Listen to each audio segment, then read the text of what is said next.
Hello there, I'm Scotty. You're not. We had a banger year for horror in 2022.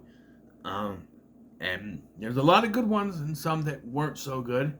Uh, so it's really bugging me that they got shaved it weird. Um, but yeah, there were some that weren't so good.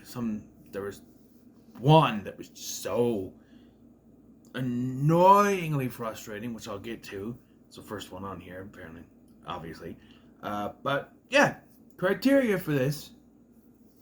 Um, I did not include Violent Night because, from what I can tell, it's more of a John Wick with Santa Claus than it is a horror film like, say, Santa's Sleigh. So I didn't include that. I also did not include. I was not going to include the monsters, but I had uneven numbers, so I figured that'll work. So it's on the list. Other than that, I don't think I didn't include Day Shift either because that's categorized as a fantasy movie, so I'm not really counting that as horror. So without further ado, let's start with number 20 on our list, the worst of the bunch. I'm just doing this the old-fashioned way. It's Dashcam. This movie is one of the worst movies I have ever seen. It's a movie where your main character is so fucking nauseating that you want to turn it off. This Annie Hardy character, based on a real person, so apparently she's like this or has a social media presence like this, that's just. No, she's the most annoying character ever. She's waking up her friends by throwing stuff at them. She's pissing people off on purpose. She's doing the whole not wear a mask thing because, she's a MAGA supporter. She's just one of the worst kind of people out there. And they put a movie around this person. And they just throw it all in your face and everything she does. Just, it makes everything situation in this movie worse. And it's terrible. It's absolutely terrible. And I never want to see it again. Number 19 is Jeepers Creepers Reborn. And a lot of people put this at the bottom of the list. But here's the thing. I didn't have high hopes for this going in. I knew it was going to suck. I knew it was going to suck. I didn't have high hopes for it. Cody Leach even did a video saying, do not watch this, do not give it. But I had to watch it. I had to do it. I had to, at least, watch this movie to see how bad it was. And it was. There's just so much with it that just, I don't know. It's just,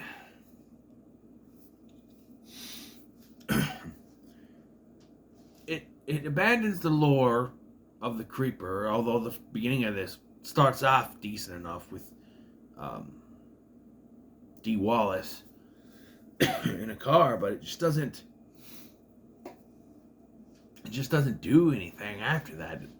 It's got this whole plot where the creeper is after an unborn child, and I don't know, there's like a cult of people that are in on it, which leads back to Leprechaun Origins, and it's just turns into kind of a generic slasher film at points. I don't know. It's just not worth it. It's like a lot of people said, "Oh, now that Victor Salva is gone, it can get better." But this was not a step in the right direction. I still think it's not the worst. People say this is the worst one. I still think that Jeepers Creepers 3 is the worst of Jeepers Creepers movie because there was a lot that it's what that movie could have been that we're now never gonna get. That pisses me off about that. At least this, I had nothing going in and just wanted to see it for myself, and it's bad. Number 18 is a movie called Choose or Die. It was a Netflix film about these friends or siblings that find this game from the 80s that controls people to do stuff. It's so forgetful. I forgot it was a thing at first, and I had to watch a video on it to kind of remember what it was. And yeah, it's nothing special at all. It's, Excuse me. Number 17 is Rob Zombie's The Munsters. Now, I didn't have, again, much like Jeepers Creepers, I had no. It's Rob Zombie. All right, I did a whole review series for him going in, in September leading into this. But I had no high hopes for this. I'm not a big Rob Zombie fan. Uh, you know, so I didn't have high hopes for this, and so watching this, I'm a gigantic Munsters fan. I watched that growing up, sure, and he nails the feel of it. And Grandpa's the best character. Daniel Roebuck, who plays Grandpa, he's the best. But Sherry Moon Zombie can't fucking act, and yet he keeps putting her in his movies. Rob, stop it! Stop it! Your wife, she's good looking, but she's terrible. Okay, she's good to look at, but she can't act to save her life. Stop it. And then Jeff Daniel Phillips is a great actor. He's, but as Herman, no, not as Herman. Brad Garrett would have been good, but Rob Zombie's gonna put his friends in there first, and that's why if they were gonna do live action Munsters film, they should have told Rob, you can direct it, but we need someone else to write it, and we're gonna have someone else do the casting. Because if we're gonna do a Munsters movie, let's do it right. Look at the Flintstones. John Goodman, fantastic Fred Flintstone. And even Rick Moranis was a great Barney. So to nail the cast, they had Rosie O'Donnell is probably one thing, but that had a pretty good cast for what it was. And there were some, other ones like the Addams Family movies. Raul Julia, fantastic. This was not it. It just did nothing. Number 16 is my most recent review, recent watch to Pray for the Devil. This is an uneventful exorcism movie that heavily touted the first female exorcist, even though they didn't actually say that line until the end of the movie, and it's generic PG-13. There are good PG-13 horror movies. The Ring, The Grudge, two very good PG-13 horror movies. This was not one of them. It's generic. It's nothing that you haven't already seen. And, just, the beginning of the movie got me, but as it went on, it lost me. And it's one of those movies that's maybe not as heavy-handed as, say, Black Christmas 2019 or even Slumber Party Massacre remake. But it's one of those that's like, oh, you're a woman. You're a nun. You can't possibly exorcise demons type deal. And, yeah, it's one of those. But, Number 15 is the Firestarter remake. And I did not hate this as much as other people did. People all write shit on this movie, say it's terrible, say it's generic. I actually liked it. I thought Zac Efron was good in this. The girl I thought was pretty good, but it is nothing really to write home about. It's fine for what it is. I actually didn't buy it when it came out. I waited till it went down to $7.50, so that tells you that. But at least I bought it, But it's nowhere near as terrible as people throw it out to be. Sorry, you tell sound in my throat, my throat was going. But it's not bad. Number 14 is They, Them, which is another one of those buzzword movies. But I actually thought this was kind of decent. It's nothing fantastic, and it feels like they pulled their punches a little bit with what they wanted to do and what they actually did, what they were trying to say and what they actually said. There was a lot of that. You were born this gender, so you have to stand with that gender type things. A lot of people that are still out there that are like that. Be who you want to be. I said that in my review. Be who you want to be, love who you want to love. Be with who you want to be with, so to speak. And that it's not that bad of a movie. To be honest, I don't remember much about it, but I do remember not hating it. It's not bad. Oh boy. Here's where I'm going to get a shotgun pointed at my face. Because number 13 is Pearl. Look, I was not as high on this movie as most people were. People putting this in their top 5 horror movies of the year. This movie threw me off. Because I didn't particularly care. Look, I don't get Mia Goth. I don't get the hype she's getting. I don't get the whole she deserves an Oscar stuff. I don't think she's all that in a bag of chips like everyone says she is. I thought she was fine in X, which is going to be higher up on this list. But this movie, she's the full focus. Unlike that movie where she was sort of half the focus. Here she's the full focus. And it just didn't work for me like her performance in X where she was more subdued. Here, and I still don't get why she had to play both roles in X and then put her in this playing the other role. You could have cast someone else. Her southern accent annoys me. I'm sorry, it does. And I don't know. This movie did not impress me the way it impressed other people. I thought that the whole pause thing at the end where she's trying to keep a smile up was kind of annoying.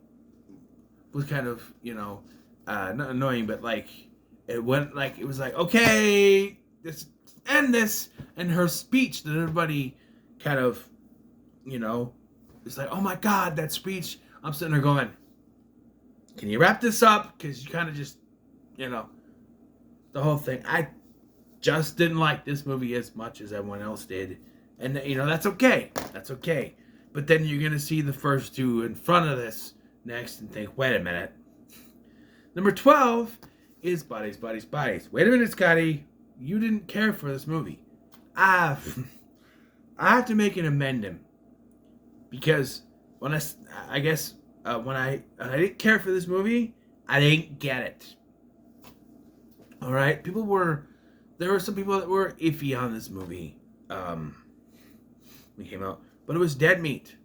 They loved this movie, and I was like, what?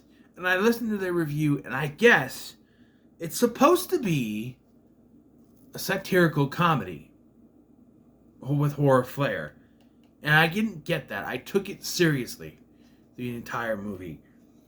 And so, on that, when I looked at what I just watched and listened to their podcast, looked at what they just watched and thought about what they were saying, I got it. Because taking this completely seriously all the way through, with the ending twist that they give us, that it was just, he cut himself and there was no murder at all, that's what threw it off for me. Is I was trying to figure out who the killer was.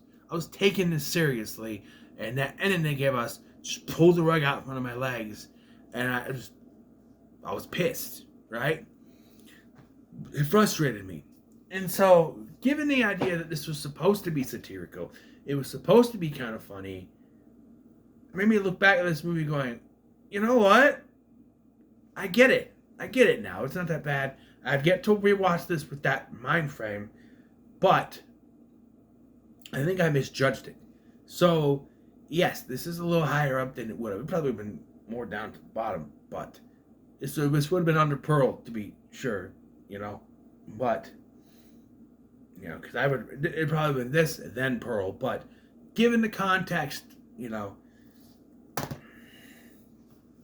Number 11 is Nope. Didn't hate this movie. The whole alien thing was kind of cool, but I felt like at the end, I don't know. Again, I think it was the rug pulled up one of my legs with the ending here, where it's like, I don't know. They present him like he's the third guy on this, but he's only in a few scenes. It's the other guy, Angel. There, him. That's in it most of the time. He's the third main character, not that guy. And I don't know, the whole monkey thing, well, if you just mentioned it, that's one thing, but showing the flashbacks, what was the point of that? I guess there's some kind of message Jordan Peele's trying to say about how, what was it? I forgot what it was. Animals are untamed and you can't control them, sort of thing. But then what the alien ends up looking like, revealing that the ship wasn't a ship, but it was an alien and itself, and then it looks like a giant ass kite. It just threw me off. But it's still fine. Get Out's still my favorite, though. Number 10, Studio 666, a horror film with the Foo Fighters. Rest in peace, Taylor Hawkins. Yeah, I thought this was good, to be honest. And this starts my top 10, so I thought this was actually pretty good. People say that the acting was bad in this. I thought it was okay. And I thought Dave Grohl nailed it. And yeah, I overall enjoyed this. The whole twist that the two, like the agent and the other person went on it, but it's good. Number 9 is the Texas Chainsaw Massacre 2022 remake or requel, whatever. Yeah, I actually liked this. I thought it was pretty good. I think it's one of the better Texas Chainsaw Massacre movies. Everybody hated on this. The mask could have used some work. It's kind of meh, you know. And some of the plot points were like, he's been living with this woman since 1974. Okay. And he so happened to be at the time these people were taking over. And yes, everyone cheered. Well, no, I will cancel you. And he kills. We actually get a massacre in the Texas Chainsaw Massacre. Who'd have thunk it, right? Who'd have thunk it? We need that. But yeah, it's not as bad as people say it is. Number 8 is, I feel like I catch hell for this, Terrifier 2. Like, I wasn't high on the first one, you know, because of basic plot. But this one gave us a badass final girl, a good plot, Damien Leone. Oh, no. Who's the... David Howard Thornton.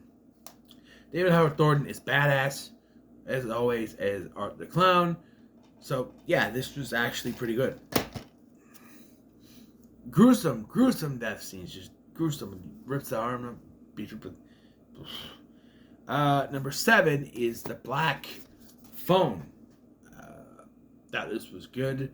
The whole psychic girl thing and, like, hinting that the kid might have it. Finney might have it too because he's talking through the phone.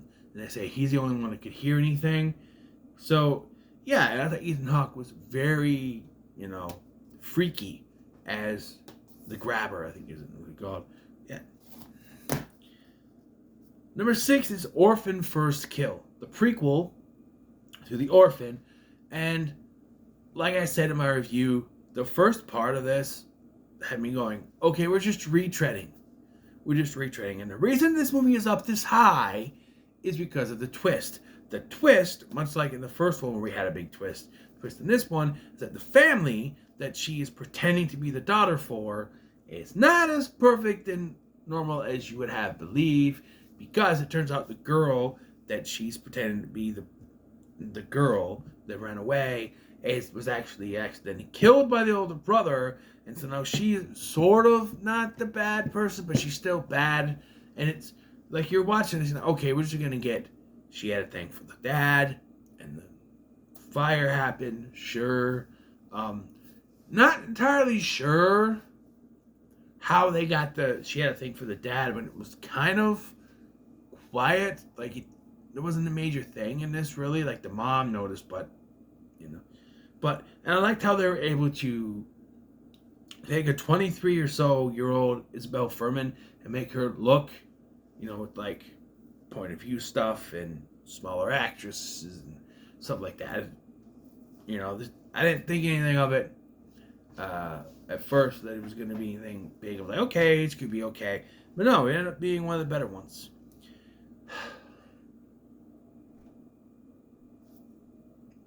Get your shotguns back out, because number 5 is Halloween Ends. Again, another movie that people hated when it came out. But I find myself liking this movie more and more as I watch it. I just recently watched it last week with my friend Brandon at his place, and he liked it. And you know, I find myself liking it more and more. And yeah, the whole cord cutting damn thing should it have been in what's supposed to be the final act of a trilogy? No. As much as Gordon Green can sit there and say, oh yeah, this was planned the whole time. No, it wasn't. You had something else planned. It was supposed to be all in one night. Then the COVID-19 thing happened, and you decided to backtrack on it. And so you gave us this. And while I don't think it's terrible, the marketing is what threw you under the bus, because you knew that this premise was going to be controversial. So all the marketing showed the final fight between Michael and Laurie. And that's what it was. All the marketing threw that in your face. The final battle between Michael Myers and Laurie. And it's the last 10 minutes of the movie. That's what it is. And most of it is dealing with Corey Cunningham and Allison and all that stuff. And that would have worked better if you had done more than just have him in the movie, then just killed off by Michael Myers, so that we can have that fight with Michael and Laurie. Kind of makes the whole story with him a waste, but Number 4 is going to be Smile. This one came from out of nowhere. I heard good things about it, but the trailers had it looking like it was going to retread stuff from Truth or Dare, and it was like, oh, come on, we're doing this. But actually, it ended up being not that bad. The ending is a little bit of a meh type thing where, I said in my review, I don't think the boyfriend should have been there. We have to have him there because they throw out that, if you see something traumatic, it infects you, and then you have to, it then infects you till you snap, cause you to commit suicide from someone, and it keeps going. And so the boyfriend gets there just as she's committing suicide, and it's like, Now here's the thing. Why, I don't know if I said this in my review or not, but why didn't she just slit her throat when no one else was there? She would have committed suicide, but it would have been passed. Instead, she fights with this thing. I know she tries to shoot herself or something, or she tries to stop it, but it messes with her mind. I guess that's what the problem is, but I don't know. I still like it. I think it's pretty well done. Who directed this? Parker Finn. That's right, he's one of those internet guys. Number 3 is X. And for the longest time, this was number 1. But 2 more creeped in. And it's weird because number 1 was actually one of the first releases of horror for the year. And you're like, what? Yeah, because it was lower on this list. But, it's about a group of people doing a porno in a pornographic film. Let's be classy, people. A pornographic film in Texas in the 1970s, which immediately invokes Texas Chainsaw Massacre. And, Mia Goth getting all the attention this year. I don't think she's all that. But she was good in this because her role was not as big as before, but she ends up being the heroine of this movie. I don't know about Maxine. I don't know what I'm going to do with that. But, And, there was great kills in this. Overall, pretty solid film. Number 2. Number 1 and my number 2 were kind of interchangeable. I didn't know which one to put. Number 2 is another recent addition to this list that I just reviewed on Friday. The Menu. A horror comedy that I loved to watch. I loved it, to be honest. It was great. Great acting, great cast, great humor, and just all around very macabre feeling. Ralph Fiennes is the best thing in this movie, and he is great. And I'm not exactly what you would call a foodie, but I like to watch some cooking shows here or there. Man vs. Food, like I said in my review. And so, it was kind of for me, but I'm not one of those, that religiously watches that stuff. But I really enjoyed it. And it's number 2. Number 1, if you haven't figured out, is a Scream 2022. And the reason that I put this up, this probably would have been number 4, right next to Halloween Ends.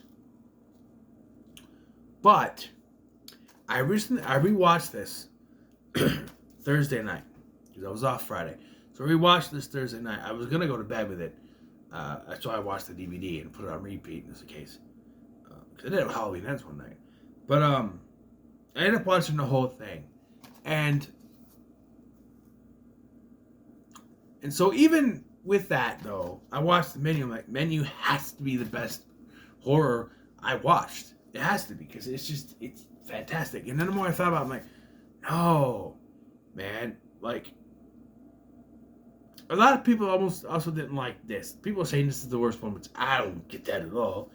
For me, I think it's number 3 in my ranking. If I remember correctly, I think it's number 3. I can't wait for Scream 6 in March. I'll probably watch it till later, but